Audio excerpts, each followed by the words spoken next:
کل من علیہا فان، زمین پر جتنی مخلوق ہے سب فنا ہونے والی ہے۔ تفسیر صراط الجنان میں ہے یعنی زمین پر جتنے جاندار ہیں سب ہلاک ہونے والے ہیں، کیونکہ دنیا میں انسان اور دیگر جانداروں کا وجود عارضی ہے، لہذا وہ باقی نہیں رہے گا، اور جو چیز باقی نہ رہے وہ فانی ہوتی ہے۔ ہر جاندار کو ایک دن دنیا سے رخصت ضرور ہونا ہے۔ تفسیر روح البیان میں ہے کہ جب یہ آیت نازل ہوئی تو فرشتوں نے کہا کہ انسان ہلاک ہو گئے، اور جب یہ آیت کل نفس ذائقۃ الموت نازل ہوئی تو فرشتوں کو اپنی موت کا بھی یقین ہو گیا۔ وَيَبْقَى وَجْهُ رَبِّكَ ذُو الْجَلَالِ وَالْإِكْرَامِ، اور تمہارے رب کی عظمت اور بزرگی والی ذات باقی رہے گی۔ تفسیر صراط الجنان میں ہے یعنی اے حبیب صلی اللہ تعالی علیہ وآلہ وسلم، زمین پر موجود تمام مخلوق فنا ہو جائے گی، اور صرف تمہارے رب عز و جل کی ذات باقی رہے گی جو عظمت و کبریائی والی ہے، اور وہ اپنی عظمت و جلالت کے باوجود اپنے انبیاء، اولیاء اور اہل ایمان پر لطف و کرم فرمائے گا، اور مخلوق کے فنا ہونے کے بعد انہیں دوبارہ زندہ کرے گا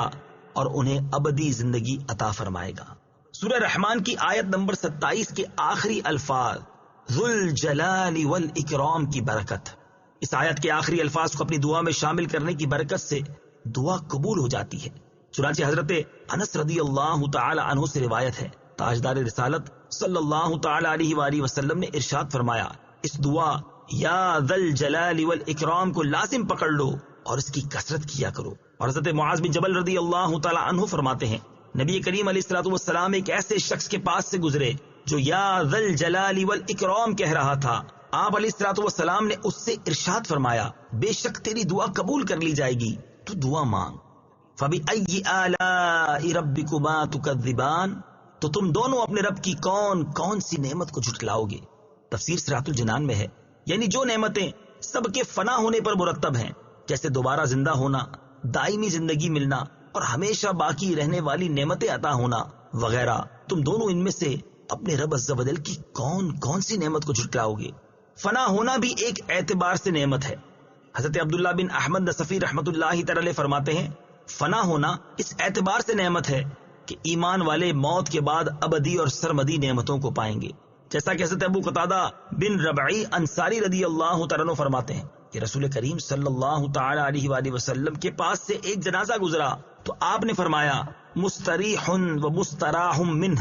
صحابہ کرام نے عرض کی، یا رسول اللہ صلی اللہ تعالی علیہ وسلم، مستریح اور مستراح من سے کیا مراد ہے؟ ارشاد فرمایا، مومن بندہ جب مرتا ہے تو وہ مصیبتوں سے نجات پا کر اللہ تعالیٰ کی آغوش رحمت میں جانا چاہتا ہے، اور بدکار آدمی جب مرتا ہے تو اس کے مر جانے سے اللہ تعالیٰ کے بندے شہر، درخت اور جانور بھی راحت پانا چاہتے ہیں۔ اور حضرت یحییٰ بن معاذ رازی رحمت اللہ تعالی علیہ فرماتے ہیں، موت کو خوش آمدید ہو، کیونکہ یہ وہ چیز ہے جو حبیب کو حبیب کے قریب کر دیتی ہے۔